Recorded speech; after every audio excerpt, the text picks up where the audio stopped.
O TJ do Rio de Janeiro muda a dinâmica de trabalho para garantir segurança a juízes. Reportagem de Matheus Meirelles. O Tribunal de Justiça do Estado do Rio de Janeiro começou a mudar a dinâmica de funcionamento para ampliar a segurança dos profissionais. Diante do aumento da violência, o TJ decidiu criar uma vara especializada em crime organizado, com foco em combate à corrupção, lavagem de dinheiro, atividade de milícias e tráfico de drogas. O objetivo é que o julgamento não seja feito por um único juiz, descentralizando a responsabilidade dos magistrados.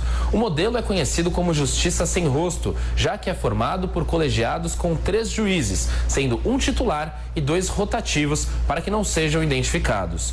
O presidente do Tribunal de Justiça do Rio, desembargador Cláudio de Melo Tavares, explica a motivação da mudança, que deve centralizar os processos.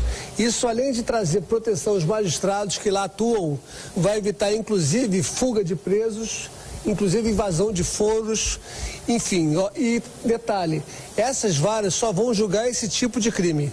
Isso vai trazer uma celeridade muito grande para a sociedade do Estado do Rio de Janeiro. Os juízes realmente estão sendo ameaçados. Então, uma das preocupações da presidência do tribunal é com a integridade física do magistrado. Cláudio de Melo Tavares diz que a medida não viola o princípio do juízo natural e já foi embasada por decisão do Supremo Tribunal Federal. Para o criminalista e professor de Direito Penal da Escola de Direito do Brasil, Conrado Gontijo, o sistema colegiado em varas é inconstitucional. Essa ideia, essa iniciativa do tribunal é claramente inconstitucional. Viola-se o postulado do juiz natural, criam-se tribunais, verdadeiros tribunais de exceção, coisas que não se pode admitir num Estado democrático de direito. Para Cláudio Gontijo, a preocupação com a segurança dos magistrados é legítima, mas não pode ser enfrentada com prejuízo às garantias fundamentais do Estado. O juiz de direito Carlos Eduardo Lora Franco destaca que São Paulo tem um sistema diferente do Justiça Sem Rosto, mas que também reduz possíveis retaliações. O Tribunal de Justiça tem uma resolução de 2012 que regulamenta uma lei da mesma época que prevê a criação do colegiado. O que é isso? O juiz, em sendo ameaçado, ele pede ao tribunal que designe mais 2 outros juízes e aí a decisão naquele processo passa a ser dada pelos 3, por esse grupo. Carlos Eduardo Lora Franco ressalta que a decisão do processo é feita pelos 3 magistrados, sem individualizar a responsabilidade da sentença.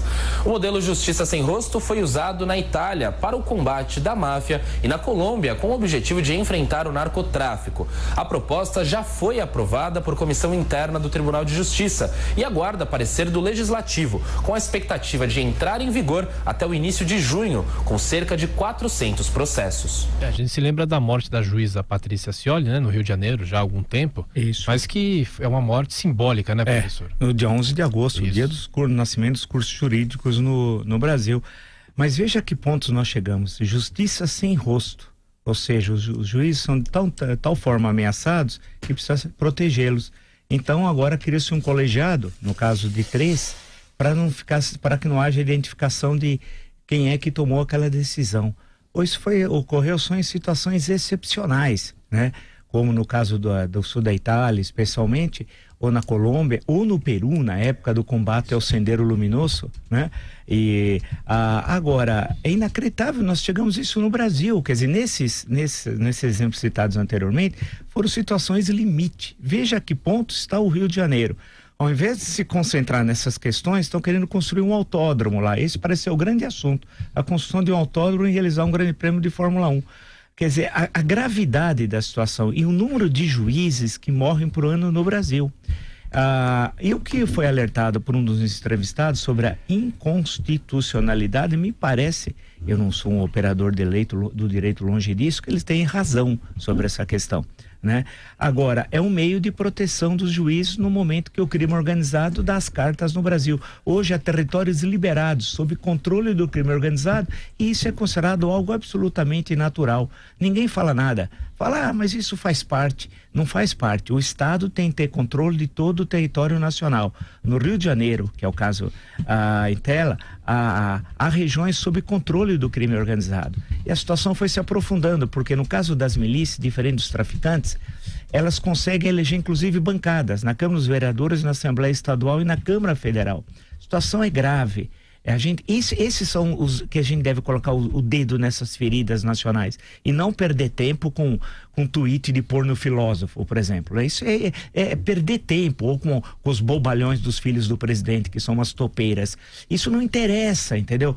Isso que interessa, são essas as questões fundamentais do país. Justiça sem rosto, eu nunca imaginaria que eu ouviria falar isso no Brasil.